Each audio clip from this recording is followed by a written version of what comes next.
62 पन्नों के कांग्रेस के कर्नाटक चुनावी घोषणा पत्र में पेज 10 पर लिखे एक वाक्य को लेकर भारतीय जनता पार्टी, विश्व हिंदू परिषद और बजरंग दल बुधवार सुबह से उत्तेजित थे। मध्य प्रदेश के जबलपुर में कांग्रेस कार्यालय में तोड़फोड़ की गई।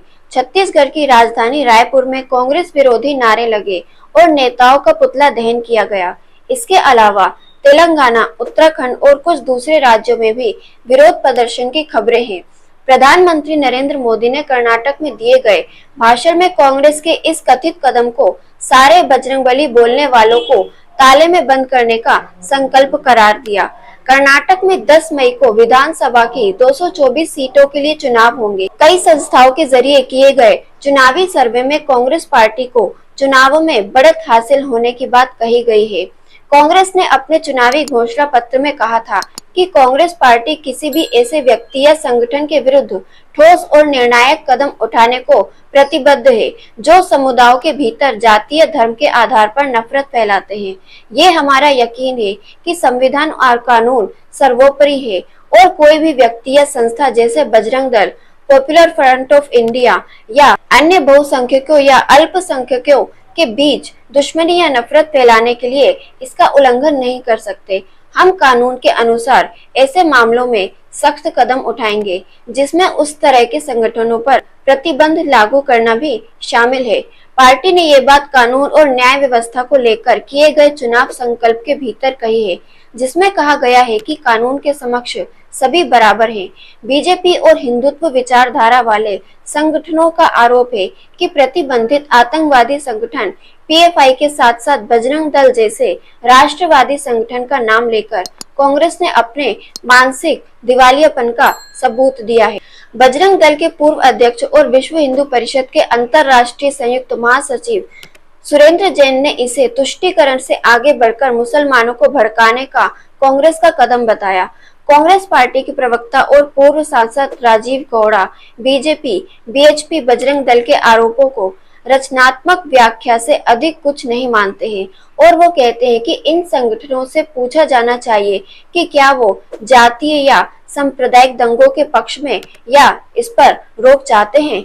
राजीव गौड़ा कहते हैं कि प्रधानमंत्री बजरंग दल वाली बात को तोड़ मरोड़ कर बजरंग बली से जोड़ने की कोशिश कर रहे हैं।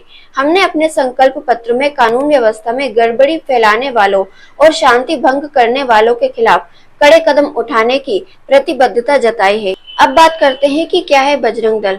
बीजेपी समेत हिंदुत्व विचारधारा से जुड़े संगठनों के विरोध और कांग्रेस की ओर से आ रहे बयानों के बीच आम लोगों के मध्य उन सभी मामलों ईसाई मिशनरी ग्रामर स्टेट्स और उनके 2 बच्चों की जलकर की गई हत्या को लेकर गोरक्षा के नाम पर हुई कई हत्याओं और पिछले महीने बिहार शरीफ में हुए दंगों पर चर्चा फिर से गर्म हो उठी, जिसमें कथित तौर पर बजरंग दल से जुड़े लोगों के शामिल होने के आरोप लगते रहे। ग्राहम स्टेन्स और उनके पुत्रों की हत्या के मामले में हालांकि डीपी वाधवा कमीशन ने अपनी रिपोर्ट में बजरंग दल के संगठन के सीधे तौर पर शामिल होने की बात से इनकार किया था।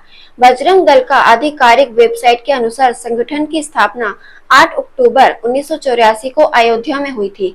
उनका कहना है कि उत्तर प्रदेश की तत्कालीन सरकार ने उस समय श्री राम जानकी रथ यात्रा को सुरक्षा देने से इनकार कर दिया था, जिसके बाद संतों के आह्वान पर विश्व हिंदू परिषद ने वहां उपस्थित युवाओं को यात्रा की सुरक्षा का दायित्व सौंपा।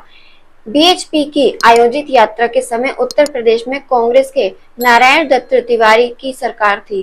राजनीतिक विश्लेषक नीलांजन मुखोपाध्याय कहते हैं कि राष्ट्रीय स्वयंसेवक संघ के हिंदुत्व विचारधारा के विस्तार के काम में 1980 के दशक में फिर से तेजी आई थी। उनके अनुसार 1964 में बने बीएचपी को 80 के दशक में एक तरह का पुनर्जीवित किया गया था। बीएचपी ने 1983 में एकात्मता यात्रा और फिर 1984 में राम जानकी रथ यात्रा का आयोजन किया था। इस दौरान राम मंदिर आंदोलन को गति मिली और इसी क्रम में बजरंग दल की स्थापना आधिकारिक तौर पर 1984 में हुई। संगठन का वेबसाइट पर राम मंदिर आंदोलन में इसकी भूमिका का विस्तार से जिक्र किया गया है। वेबसाइट के अनुसार बजरंग दल को उत्तर प्रदेश के युवाओं में जागृति लाने और राम जन्मभूमि मूवमेंट में उनकी सहभागिता बढ़ाने के लिए तैयार किया गया था। साथ ही रामशिला पूजन, कार सेवा, शिलान्यास वगैरह में उन्हें शामिल होने का उल्लेख है। RSS icons of the right, Narendra Modi, the man the time समेत कई पुस्तकों के लेखक नीलांजन मुखोपाध्याय कहते हैं कि उन्होंने एक युवा रिपोर्टर के तौर पर इनमें से कई आयोजनों को कवर किया था, जिसमें अप्रैल 1984 में दिल्ली के विज्ञान भवन में बीएचपी की धर्म संसद में शामिल थी। वो कहते हैं कि इन सब में इंदिरा गांधी की मौन सहमति थी। आरएसएस के पूर्व प्रचारक विनय कटियार को बजरंग दल का पहला राष्ट्रीय संयोजक चुना गया था। विनय कटियार ने लखनऊ से फोन कर कहा कि संगठन की स्थापना प्रारंभ में केवल अयोध्या आंदोलन के मद्देनजर ही दी गई थी और संगठन की स्थापना के संदर्भ में बीएचपी की एक बैठक में इलाहाबाद में आयोजित हुई थी। उस बैठक में बीएचपी के तत्कालीन प्रमुख अशोक सिंघल, गिरिराज किशोर ठाकुर, गुंजन सिंह, महेश नारायण सिंह और आरएसएस और बीएचपी के जिला स्तर के अधिकारी शामिल थे।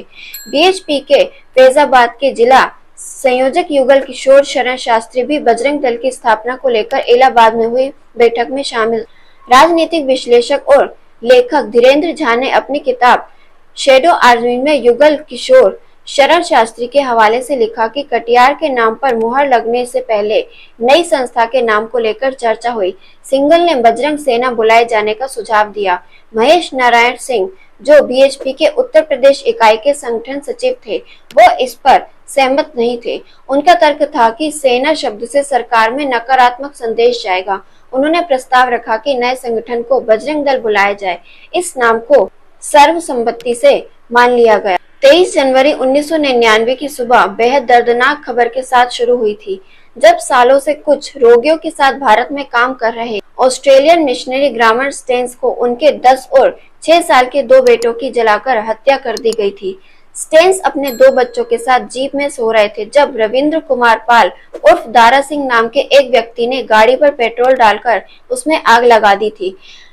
ग्राहम स्टेन्स और उनके दोनों बेटों को गाड़ी में ही जिंदा जलाकर मार दिया गया था। ओडिशा के कोइंझार जिले के मनोहरपुर में हुई इस घटना के लिए राज्य के तत्कालीन पुलिस महानिदेशक बीवी पांडा ने बजरंग दल को जिम्मेदार बताया था। अदालत ने दारा सिंह को मौत की सजा सुनाई थी, हालांकि बाद में इसे आजीवन कारावास में बदल दिया गया। इस घटना की जांच के लिए बनाई गई डीपी वाधवा कमीशन ने हालांकि अपनी रिपोर्ट में लिखा था कि दारा सिंह व्यक्तिगत तौर पर अपराध में शामिल थे, यानी बजरंग दल का संगठन के रूप में इस अपराध से किसी तरह का कोई लेना देना नहीं था।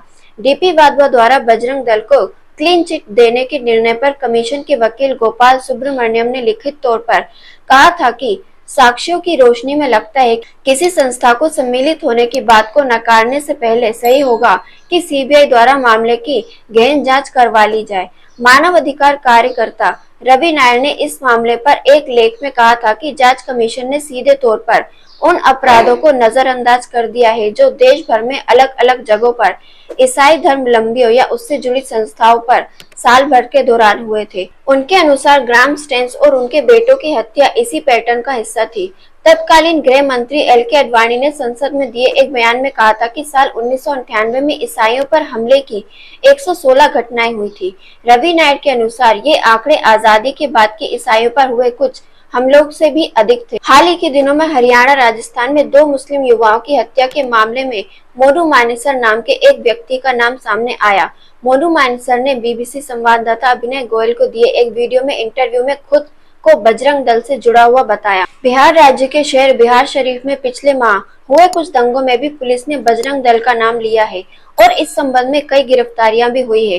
गुजरात में साल 2002 में हुए दंगों के मामले में भी हाल ही में जिन 11 लोगों का राज्य सरकार से रिहा किया गया, वो मामला फिलहाल सुप्रीम कोर्ट में है। इनमें बाबू बजरंगी और कई दूसरे लोग बजरंग से जुड़े हुए बताए जा रहे हैं। बीएचपी के केंद्रीय कार्यकारिणी अध्यक्ष आलोक कुमार कहते हैं कि कोई भी व्यक्ति खुद को हमारे संगठन से जुड़ा हुआ बता सकता है, लेकिन अगर वो कोई कृत्य करता है तो उसके लिए हम किस तरह से दोषी हैं। अब कांग्रेस का मैनिफेस्टो जारी होने के बाद बीजेपी और कई दूसरे संगठनों की तरफ से सवाल भी उठाया जा रहा है कि क्या कोई राज्य सरकार बजरंग दल जैसे किसी संगठन पर प्रतिबंध लगा सकती है? कांग्रेस नेता राजीव गौड़ा इस सवाल का जवाब देते हुए कहते हैं कि बीजेपी से पूछा जाना चाहिए कि उनकी अपनी सरकार ने गोवा में किस तरह श्री राम सेना पर प्रतिबंध लगा दिया था। अगर राज्य सरकारों के पास इस तरह का कोई अधिकार नहीं है तो गोवा के पूर्व मुख्यमंत्री मनोहर पर्रिकर ने, जो बाद में मोदी सरकार के भीतर रक्षा मंत्री थे, विधानसभा में बयान देकर कहा था कि उन्होंने सूबे में श्री राम सेना की मौजूदगी पर प्रतिबंध लगा दिया है। मध्य प्रदेश की दिग्विजय सिंह सरकार ने भी अपने कार्यकाल के दौरान मुस्लिम संगठन समिति पर बैन लगा दिया था। पार्टी के राष्ट्रीय प्रवक्ता डॉक्टर शमा मोहम्मद कहती है कि बीजेपी पीएफआई के साथ नाम लिए जाने को मुद्दा बना रही है, लेकिन उनसे पूछा जाना चाहिए कि संगठन पर प्रतिबंध लगाते समय उन्होंने पीएफआई से जुड़े एसडीपीआई को क्यों बैन किया? क्या इसलिए कि वो कर्नाटक और केरल जैसे सूबों में ध्रुवीकरण करके वोटों का लाभ ले सके? 1992 में बाबरी मस्जिद विध्वंस के बाद कांग्रेस की नरसिम्हा राव सरकार ने बजरंग दल पर प्रतिबंध लगा दिया था, लेकिन बाद में ट्रिब्यूनल ने इसे रद्द कर दिया। आलोक कुमार कहते हैं कि हमारी पहले भी ये जांच हो चुकी है कि तब कांग्रेस की सरकार थी। हम आज भी किसी पब्लिक स्क्रूटनी के लिए तैयार हैं।